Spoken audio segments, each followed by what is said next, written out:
Bom dia, lindo, maravilhoso e abençoado dia na presença de Deus.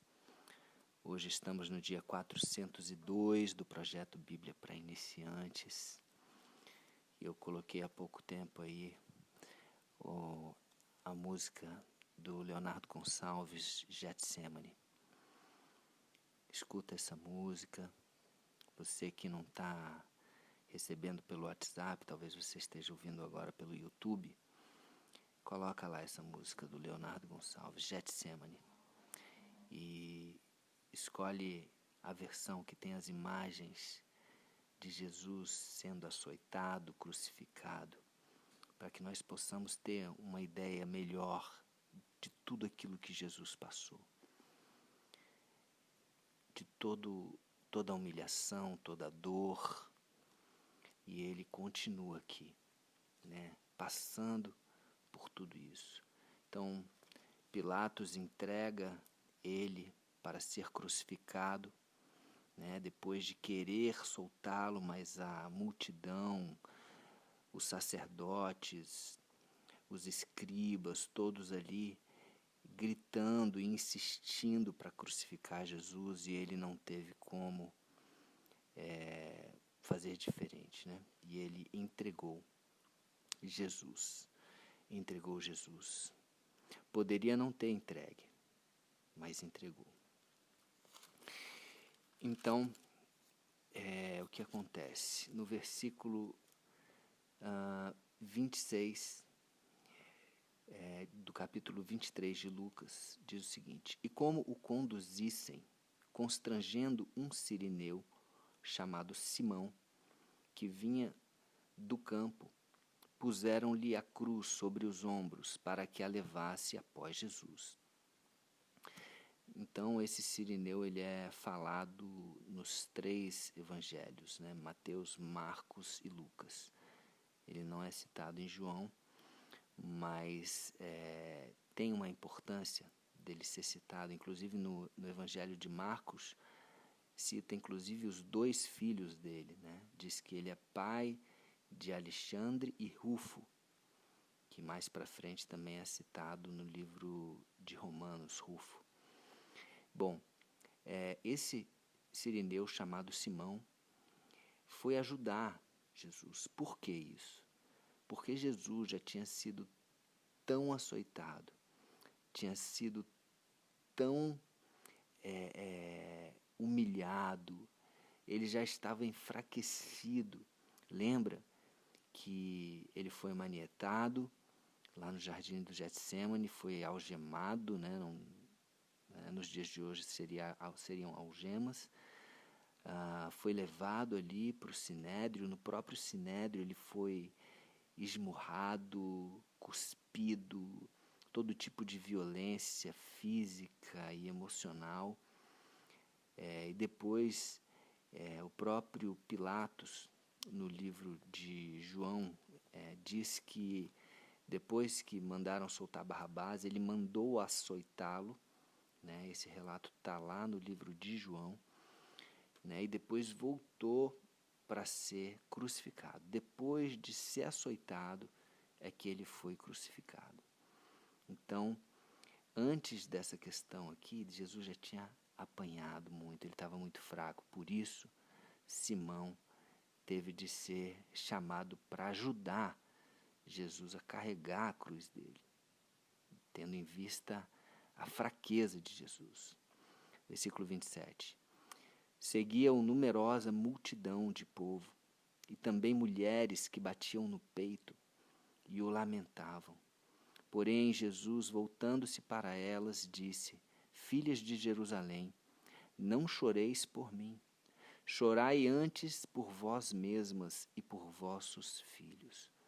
Olha o que Jesus faz aqui. Ele está sendo açoitado, ele está carregando uma cruz junto com o sirineu, ele está indo para a sua crucificação, humilhado, e ele ainda assim se preocupa com aquelas mulheres. Ainda assim ele consegue olhar para o outro, olhar para o próximo e amar. E se importar com aquelas mulheres a ponto de falar: não choreis por mim. chorais antes por vós e por vossos filhos. E ele continua, porque dias virão em que se dirá, bem-aventuradas as estéreis que não geraram nem amamentaram. São dias de provação antes da volta de Jesus. Versículo 30, nesses dias dirão aos montes, cai sobre nós, e aos outeiros, cobri-nos. Outeiros, para quem não sabe, são pequenos montes. Então, são dias onde as pessoas vão passar por provações. A ponto de quererem a morte, né? Cair sobre nós os montes, né? Meio que pedindo a morte para estar com Jesus. Versículo 31. Porque se em lenho verde fazem isto, que será no lenho seco? E ele, falando de lenho verde, ao meu entendimento, ele está se referindo a ele mesmo. Lenho verde é o quê? É uma madeira, é um galho que tem vida. Se num galho que tem vida, como Jesus, né? A própria videira, se nesse lenho verde fazem isso, imagina no lenho seco aquele que está fora, que está desprotegido, que está fora da videira. Então, cuidado, né? Cuidado. Esteja aqui também, imagino que ele deva estar falando também para o lenho seco que somos nós, Barrabás, representado ali por Barrabás, né? Que nós estejamos pelo menos junto do lenho verde, para que a nossa dor seja abreviada. Ele fala isso em outro trecho. Versículo 32.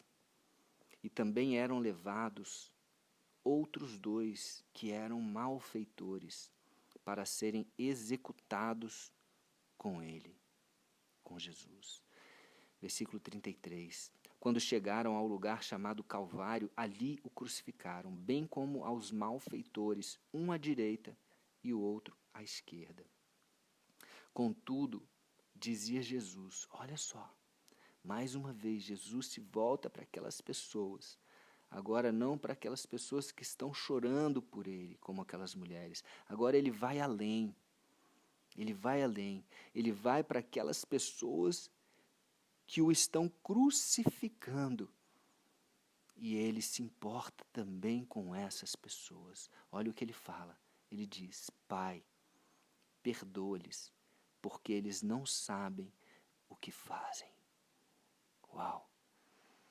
Essa famosa frase de Jesus, perdoa-lhes, porque eles não sabem o que fazem, demonstra o amor, a compaixão de Jesus por aquelas pessoas que, por pura ignorância, por não ter conhecimento daquilo que eles estavam fazendo ali naquele momento, se eles soubessem, eles não fariam, segundo Jesus.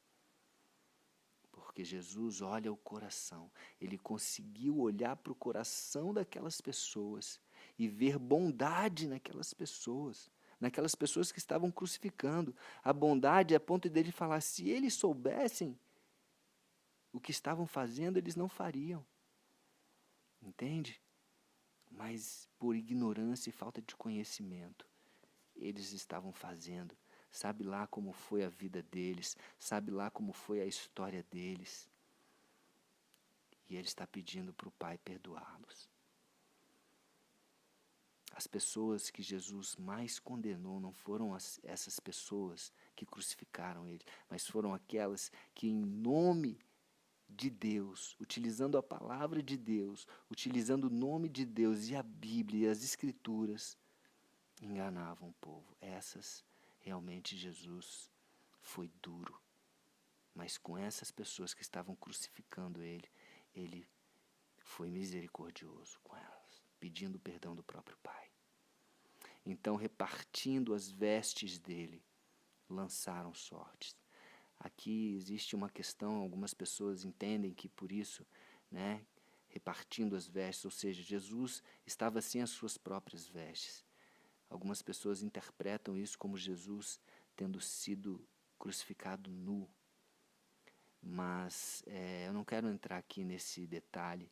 Independente, para mim, eu acho que se ele tivesse sido crucificado nu, estaria claro aqui na Bíblia. Mas, enfim, existem essas pessoas que acreditam. Eu creio que tenha sido com uma... eles têm um nome apropriado que eles dizem, é tipo uma cueca, como ele vestiu, né, como a gente normalmente vê, né, em filmes ou em imagens. Eu creio que foi dessa forma, que não foi nu. Mas, independente disso, a humilhação foi grande e a dor também foi grande. Versículo 35. O povo estava ali e a tudo observava. Também as autoridades zombavam e diziam: salvou os outros? A si mesmo se salve, se é de fato o Cristo de Deus, o escolhido.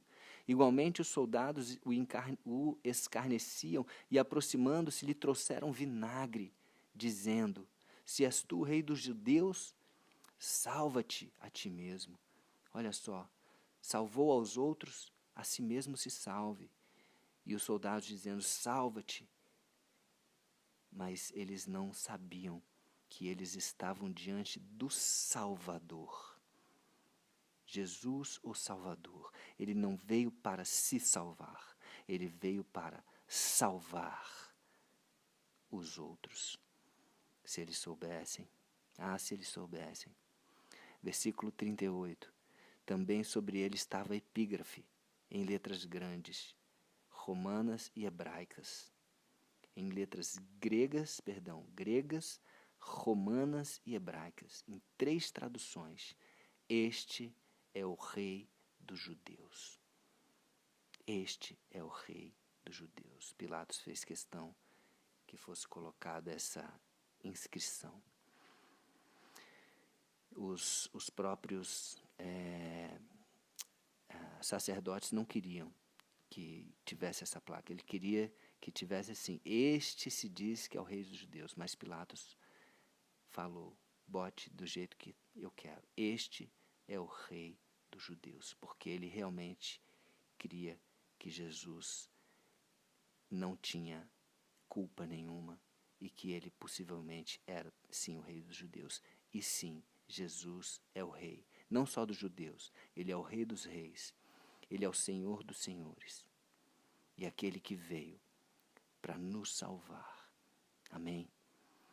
Então, que você possa receber esse áudio, que você possa receber essa passagem e se prostrar diante deste que veio para salvar, diante deste que veio para servir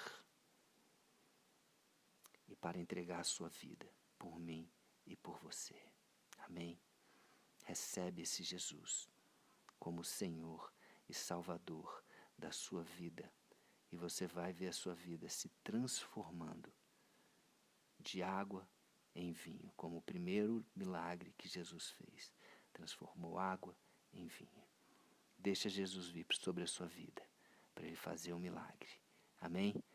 Um beijo no coração e até o próximo dia do projeto.